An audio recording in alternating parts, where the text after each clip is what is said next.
एक बात कान खोलकर सुन ले मेरी, धंधे से बड़ा मेरे लिए कुछ भी नहीं है। अगर घाटा हुआ या नाम खराब हुआ तो जिंदगी खराब कर दूंगा तेरी।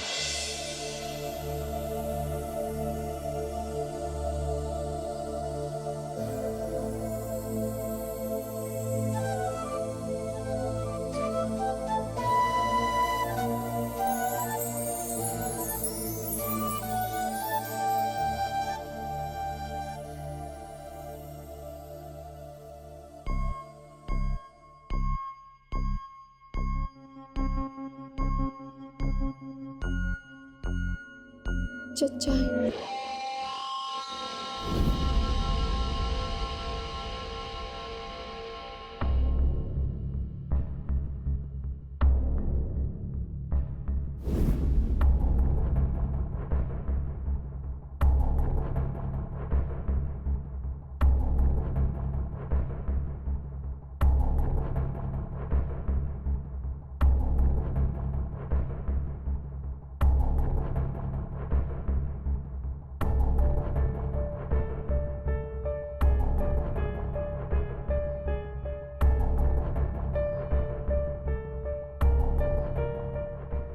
उषा बुआ का फोन आया था।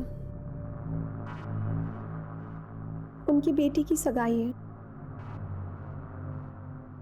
बुलाया है।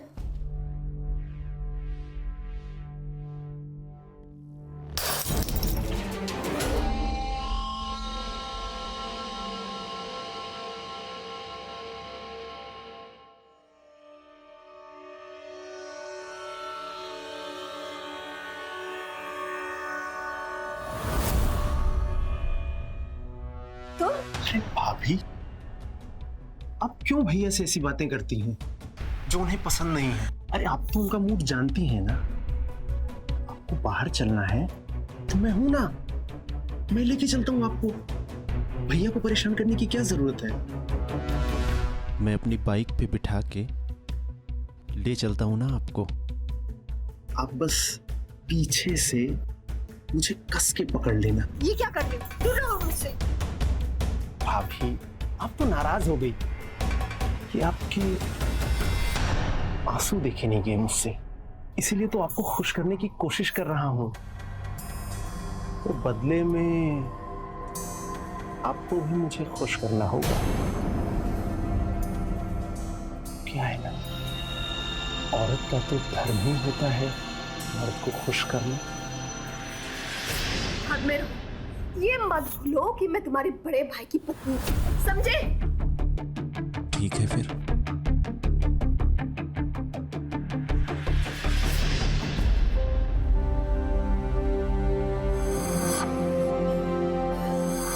क्या है ना, औरत का तो धर्म ही होता है मर्द को खुश करना। ये राधाराम, ये क्या हो रहा है मेरे साथ? मेरी अब कोई इज्जत नहीं। मेरे अपने ही मेरी इज्जत लुटने के पीछे पड़े। मैं एक औरत के रूप में जन्म ली, इससे अच्छा लगता कि मैं मर जाती।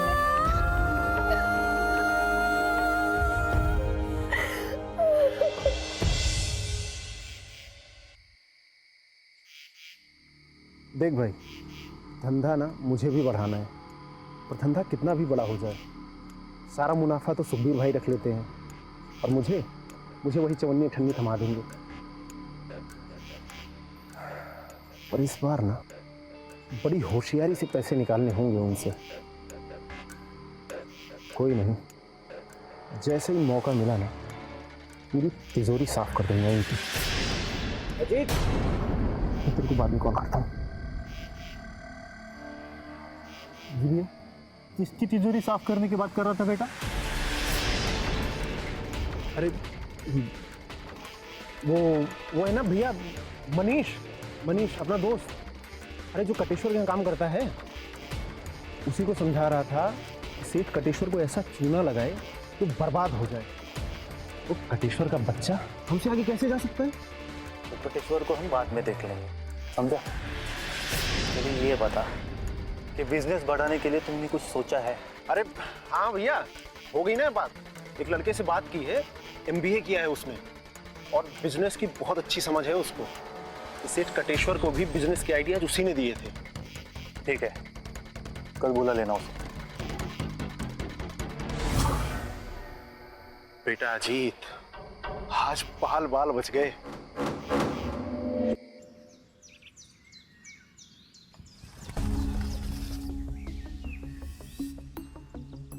आओ हितेश, हम लोग तुम्हारा इंतजार कर रहे थे।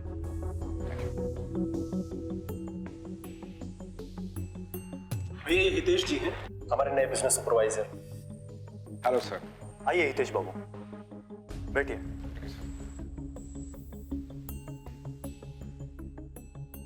मुनारी, बढ़िया सी चाय लेकर आना। हमारे नए बिजनेस सुपरवाइजर आए हैं। अब तुम हमें अपना वो जादू बताओ जिससे हमारा बिजनेस रॉकेट की तरह चलने लगे। जरूर सर, मेरे पास कुछ बिजनेस आइडियाज हैं, मैं एक एक करके आपके साथ शेयर करता हूँ सर।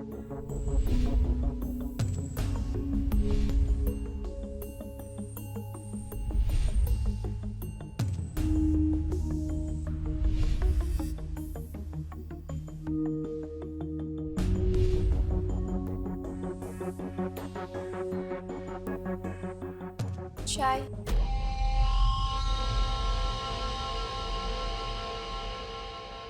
जरा सी भी तमीज नहीं है तुझमें। कितनी बार कहा है कि पराये मर्द के सामने आया कर तो घूंघट डाल के आया कर।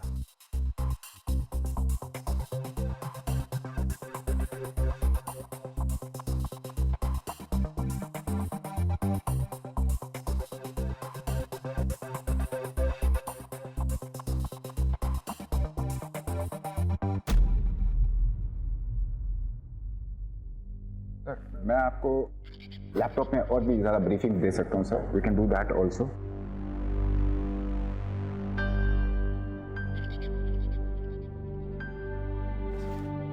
प्लान तो बहुत बढ़िया है तुम्हारा। Thank you so much sir. खाना लगा दो। ये भी कोई पूछने की बात है? हितेश जी पहली बार हमारे घर पर आए हैं, खाना खाकर ही जाएंगे।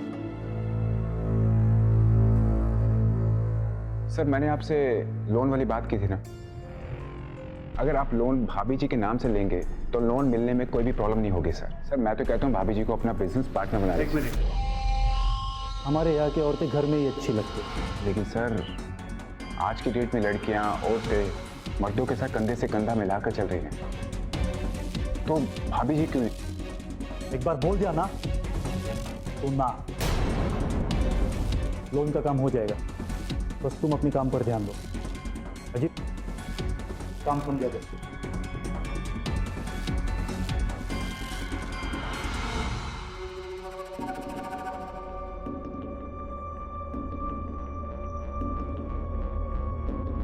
क्या इस बार बच्चे के लिए कोशिश? कहा था ना तुझे बच्चा भी नहीं चाहिए। देखिए, मैं एक औरत हूँ, माँ बनना मेरा हक है। पूरा दिन मैं घर में अकेली रहती हूँ। वैसे भी अगर हमारा बच्चा होगा तो मेरा मन भी लगा रहेगा। आपको नहीं पता कि लोग क्या क्या कहते हैं। सबको लगता है कि मुझ में ही कोई दोष है, मुझ में ही कोई कमी। मुझसे जबान लड़ाएगी? अभी बताता हूँ तुझे। बहुत चिंता हो रही है ना तुझे बाहर वालों की।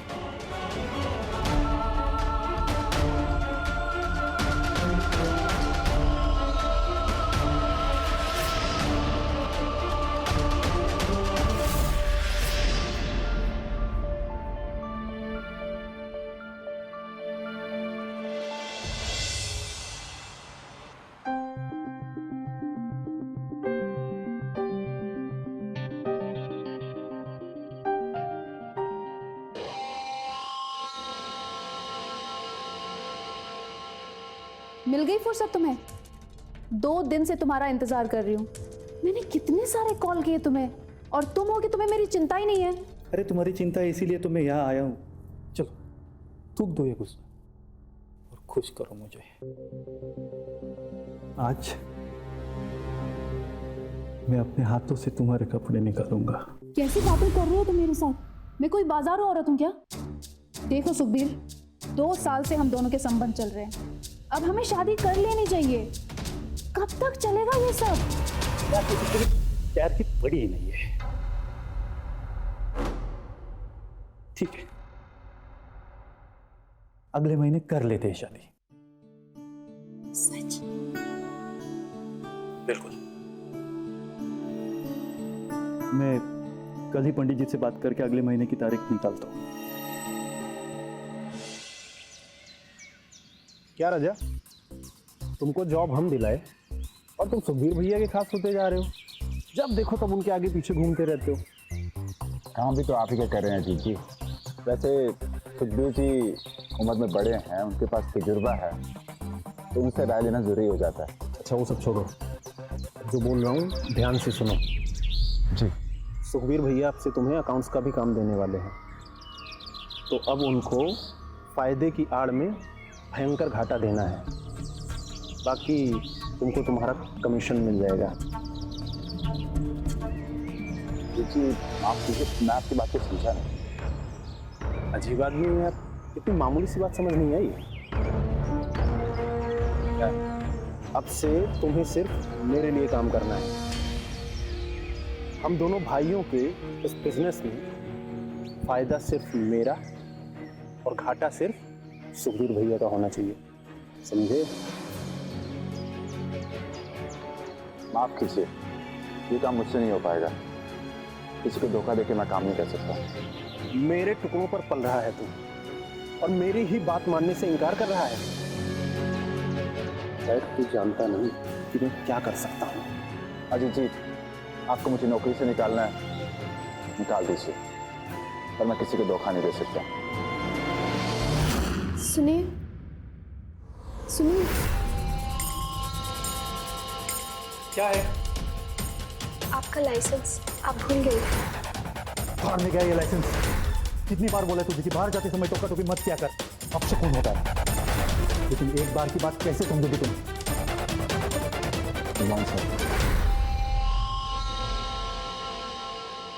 सर एक बात कहूँ सर, आप ये शकुन अपशकुन के चक्कर में कहाँ पड़ गए? सर बीवी घर की लक्ष्मी होती है, अगर वो घर पे होती है ना तो कोई अपशकुन नहीं होता सर। जिस काम के लिए तुम्हें यहाँ रखा गया है, अच्छा होगा तुम उस पर ही ध्यान दो। सॉरी सर, अगर आपको बुरा लगा हो तो। सर मैंने डाटा रेडी कर लिया है, मैं आपको दिखा सकता हूँ। मेरे पास वक्त नहीं है।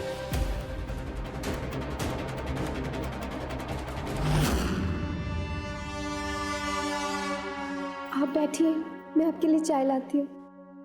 सुनिए,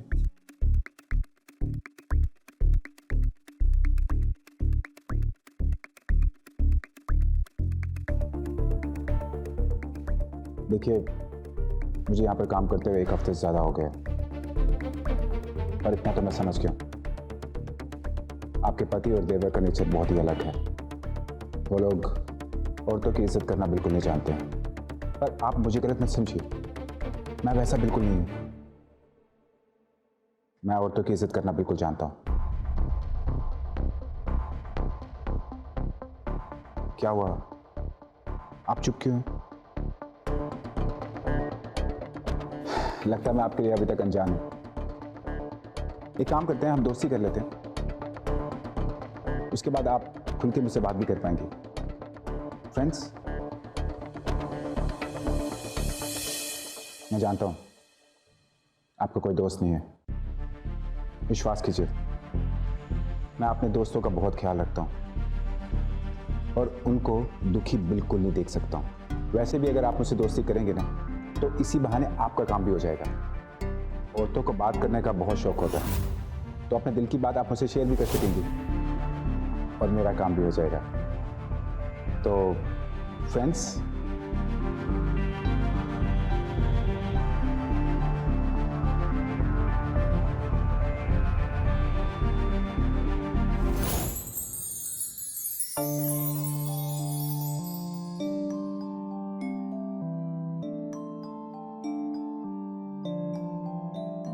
देखिए अब हम दोस्त बन चुके हैं, तो आप पल्लू ऊपर करने की जरूरत क्या है?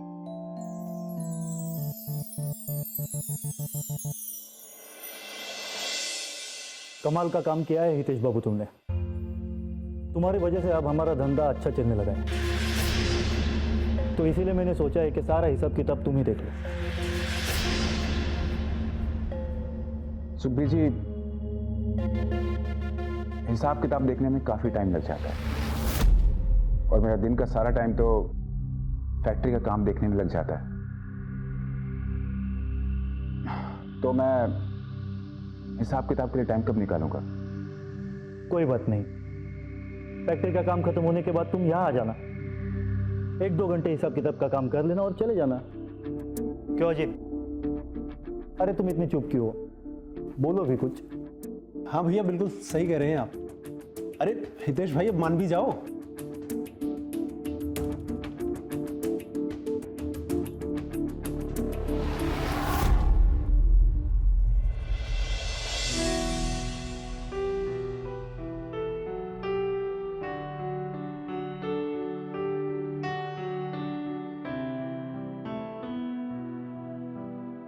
ठीक है सुखबीर सर, जैसे आपको ठीक लगे।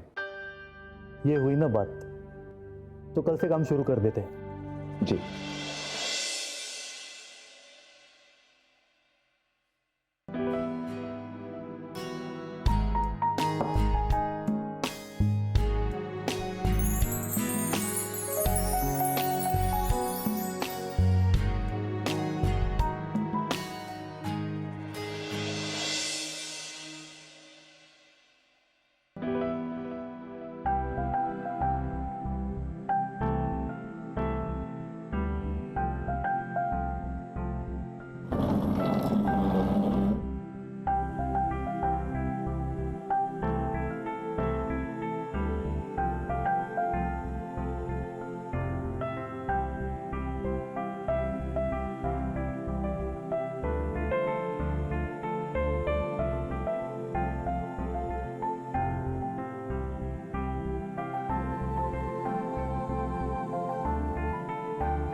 भाभी,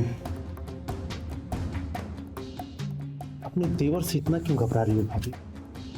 एक बार मेरी बाहों में आ जाओ, सारी घबराहट दूर हो जाएगी।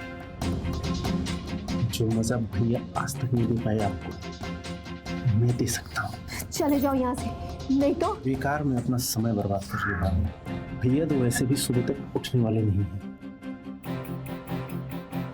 पता है क्यों? क्योंकि उनकी ड्रिंक में मैंने नींद की दवाई मिला दी थी और मेरे बीच में भाभी, चलो ना, एंजॉय करते हैं। ऐसे मत करो अजीत, चले जाओ यहाँ से। ऐसे मत करो भाभी। हाँ।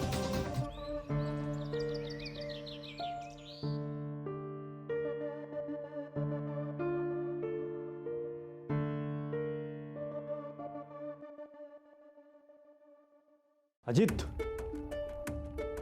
अजीत, क्या हो गया? चलो उठ जा। ये तेरे सर पे चोट कैसे आ गई? और मेरे कमरे में क्या कर रहे हो तुम?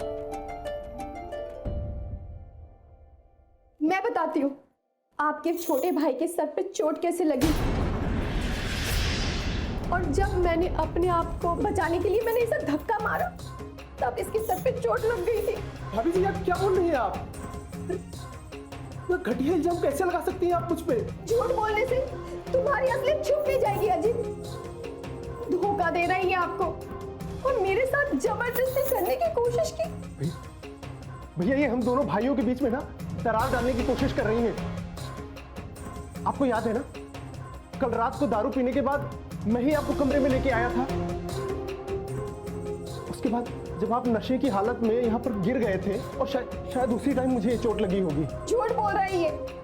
आपके पीठ पीछे आपकी पत्नी पे ये बुरी नजर डालता है और ये ऐसी हरकतें वो कई बार कर चुका है। नहीं भैया, झूठ बोल रही भाभी। ये सब बेहतर है जो तू बाहर वालों से सीख रही है, बंद कर दे उसे।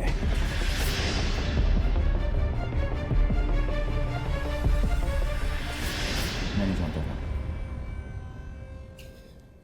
तुम्हारे साथ इस घर में इस तरह से जुल्म हो रहा है।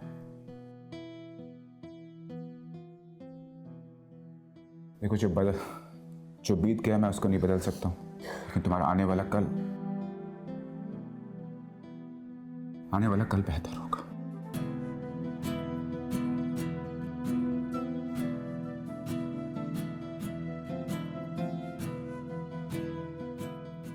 मैं तुम्हारा हाथ थामना चाहता हूं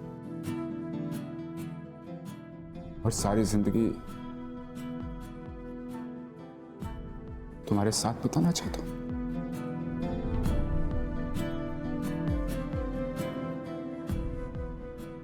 मैं तुम्हें प्यार ही नहीं, वो इज्जत भी दूंगा जो तुम्हें मिलनी चाहिए।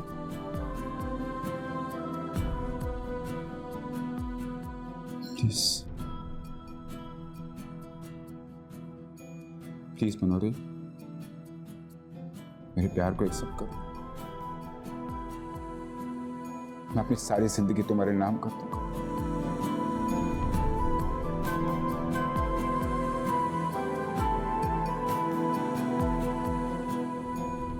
मेरे प्यार को एक्सेप्ट कर लो मनोरी।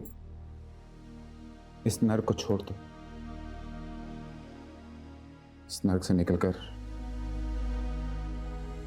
हम अपनी एक अलग दुनिया बसाएंगे मनोरी। प्लीज प्लीज मेरे प्यार को एक्सेप्ट कर लो मनोरी, प्लीज। मैं भी तुमसे बहुत प्यार करती हूँ हितेश। मैं भी तुम्हारे बिना रह नहीं सकती। प्यार के साथ मैं झोपड़े में भी रह लूंगी, लेकिन यहाँ नहीं। ले चलो मुझे यहाँ से।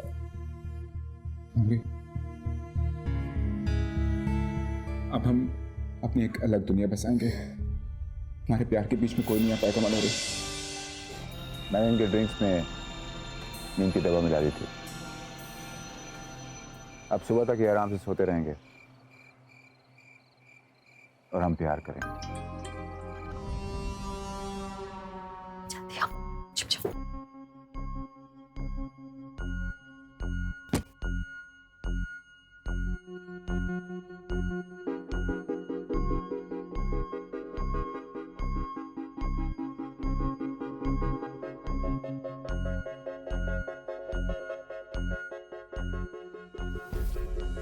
भाभी, कमरे का इतना रोमांटिक माहौल। भैया तो बाहर पड़े हैं।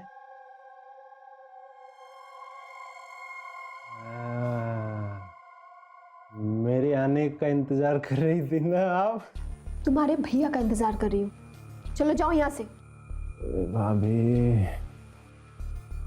इतना अच्छा माहौल है, इतनी खूबसूरत नाइटी पहनी है आपने। थोड़ा वक्त मेरे साथ भी बिता लो, वरना ये सारी उम्र ना इंतजार में ही गुजर जाएगी। इतनी गर्मी है ना, तो शादी क्यों नहीं कर लेते?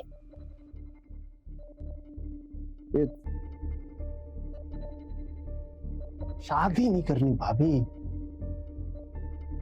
बस आपके साथ सोना है।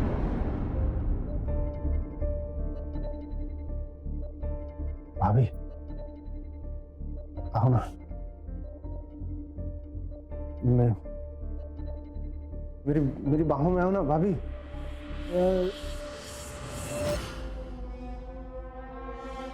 मेरी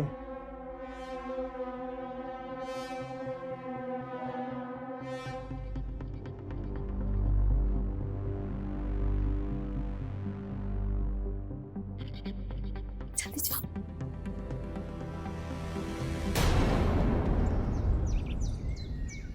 भैया मैंने आपको पहले ही बोला था, सेठ कटेश्वर एक नंबर का हरामी आदमी है। इसकी वजह से इतनी बड़ी डील निकल गई हमारे हाथ से। कटेश्वर के बच्चे को उल्टा कर कांटे पर ना सुलाया ना, तो मेरा नाम भी सुखबीर नहीं है।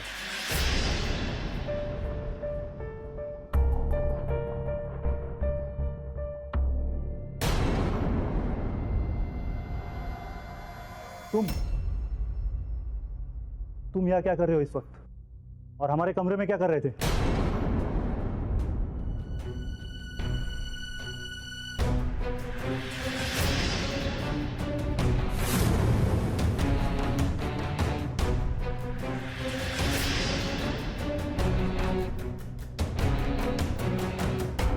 अबे बोलना, मुंह में दही जम गई क्या?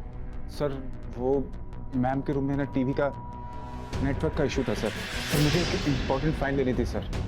तो मैम ने बोला कि टीवी ठीक कर दो, तो मैम का टीवी ठीक करने लगा था। So sorry sir. हाँ, मैं घर में बोर हो रही थी, इसलिए हितेश जी को केबल ठीक करने बोल दिया था। काम कोई भी क्यों ना हो, लेकिन अगर घर के मर्द घर पर ना हो तो पराये मर्द को अपने कमरे में आने देने की हिम्मत कैसे की तूने? सर इसमें मैम की कोई गलती नहीं है सर। सर गलती मेरी है सर, मुझे यहाँ पर आने से पहले आपको बताना चाहिए था। अबे चुप कर। वो कौड़ी के आदमी, तेरी इतनी हिम्मत कि तू हमारे घर की औरतों के कमरे तक पहुंच गया। अगर तेरी इस हरकत की वजह से ना हमारी कोई भी बदनामी हुई, काट के फेंक दूंगा तुझे, समझा? नहीं होगा sir. Sir sir sir sir sir sir sir sir I am sorry sir sir please please sir. तेरी पहली और आखिरी गलती है जो मैं इस बार माफ कर रहा हूं तुझे। अगर दोबारा इस एरिया में दिखाई दिया ना, ये गन देख रहा है ना, इसकी सारी की सारी गोलियां तेरे भेजे में उतार दूंगा, समझा? I am sorry. निकल यहाँ से।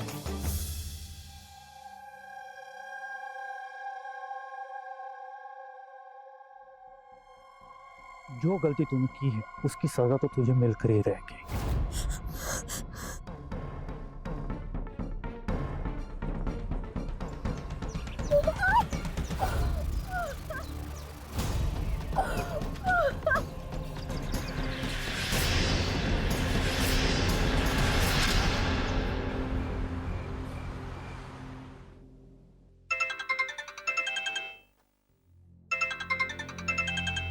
अगर तेरी इस हरकत की वजह से ना हमारी कोई भी बदनामी हुई, काट के फेंक दूंगा तुझे।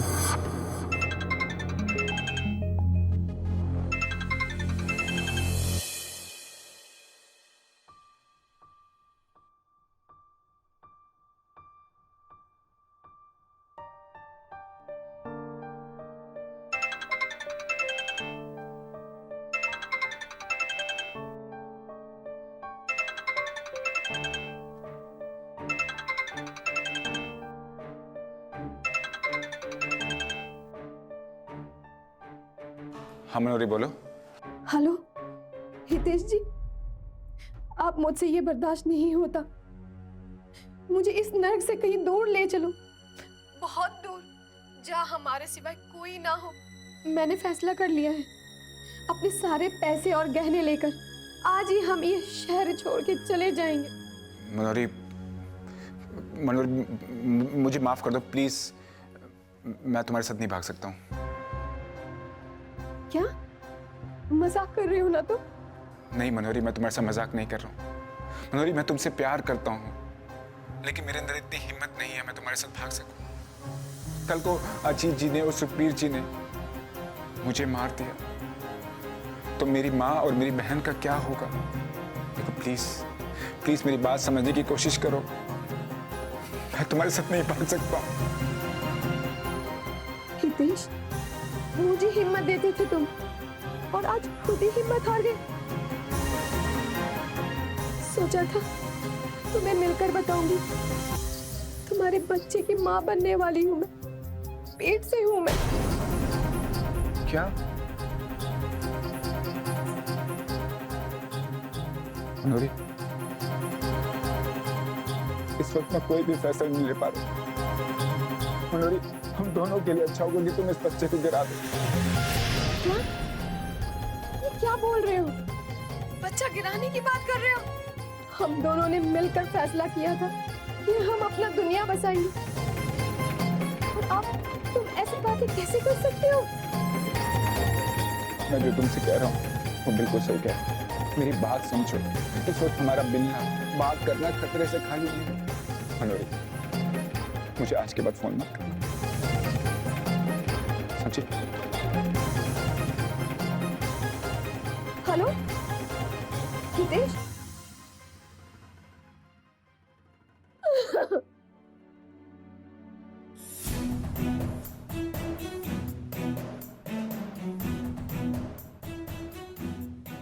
हितेश जी, जिस प्यार के लिए खुद को मैंने सौंप दिया, तुम्हारे साथ दुनिया बसाने के लिए तैयार हुई, उस प्यार के खातिर तुमने कुछ नहीं किया,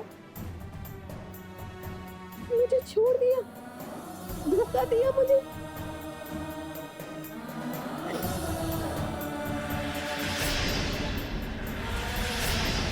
ये तुमने ठीक नहीं किया।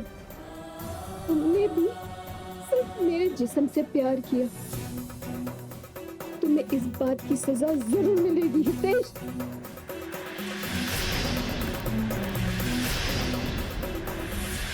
जी मुझे बस 2-3 दिन का समय दीजिए, आपको आपका किराया मिल जाएगा। जी ठीक है। आ गए तुम फिर से अपनी प्यास बुझाने। एक हफ्ते से मेरा फोन क्यों नहीं उठा रहे हो? जब भी मुझे तुम्हारी जरूरत होती है ना, तब तब तुम गायब हो जाते हो। अरे जाने मन, शहर से बाहर गया था मैं, तभी तो बात नहीं कर सका। अभी तो मैं तुम्हारे सामने खड़ा हूँ, भर लो मुझे अपनी बाहों में, जकड़ लो मुझे।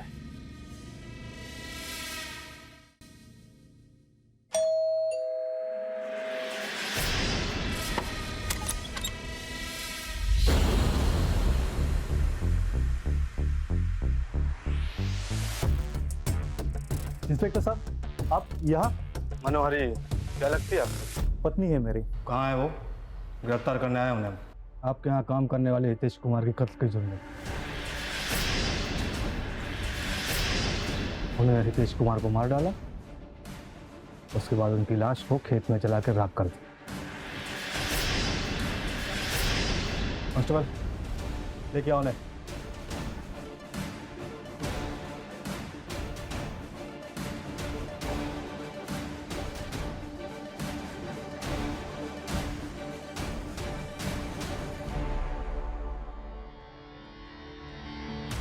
इंस्पेक्टर साहब, ये हितेश को कैसे मार सकती है?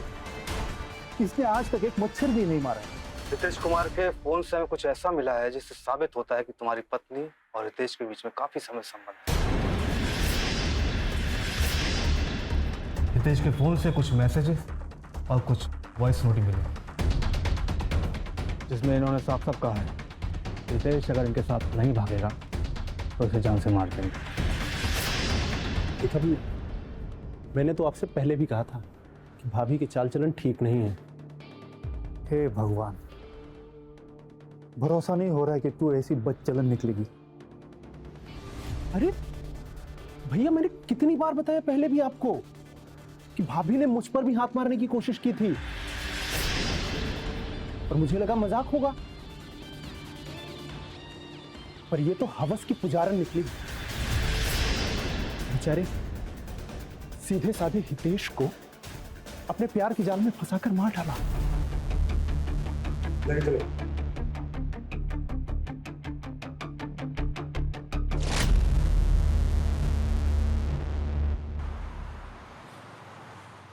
जल्दी चलो अजीत, क्लाइंट के आने से पहले सब कुछ ठीक करना है।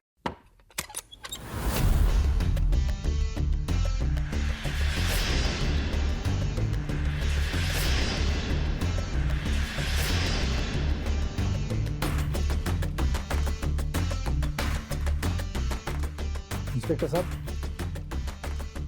अब क्यों आना हुआ? इस बार हितेश के असली कातिल पकड़ना है।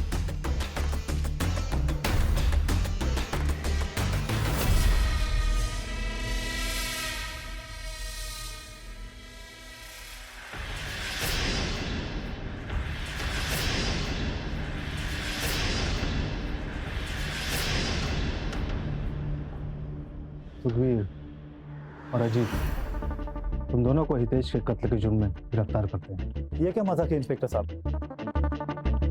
कत्ल तो मेरे पत्नी ने किया है, उन्हीं आपके साथ है। उन्हें तुम्हारी पत्नी नहीं बल्कि तुम दोनों। ये बात हमें राज ये तो एक बाजारू औरत है।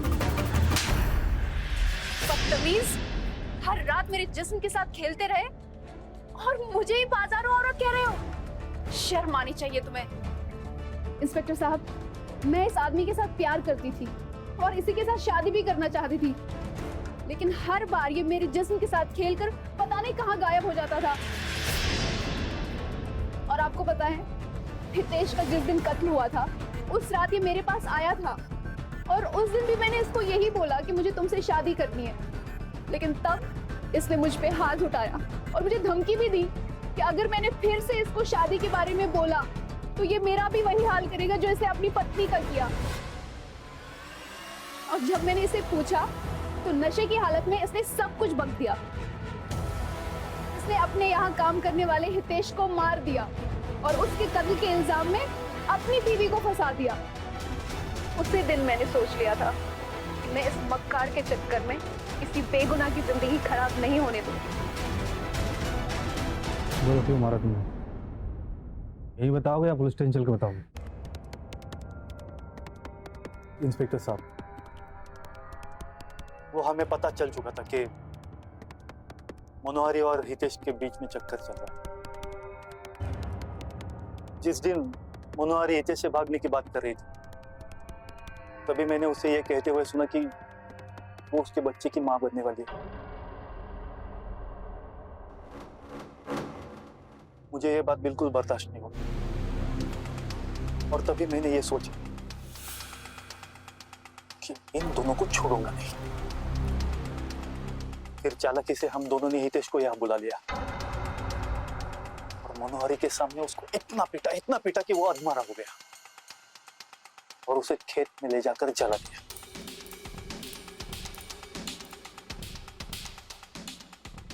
और हमने मनोहरी भाभी को धमकी भी दी थी कि अगर उन्होंने किसी से भी कुछ भी कहा तो इसी तरह उसके माँ बाप को भी जलाकर मार देंगे। इसीलिए उन्होंने अपना मुंह बंद रखा। अब दोनों भाई सारी जिंदगी जेल में सड़। ले चलो इन्हें।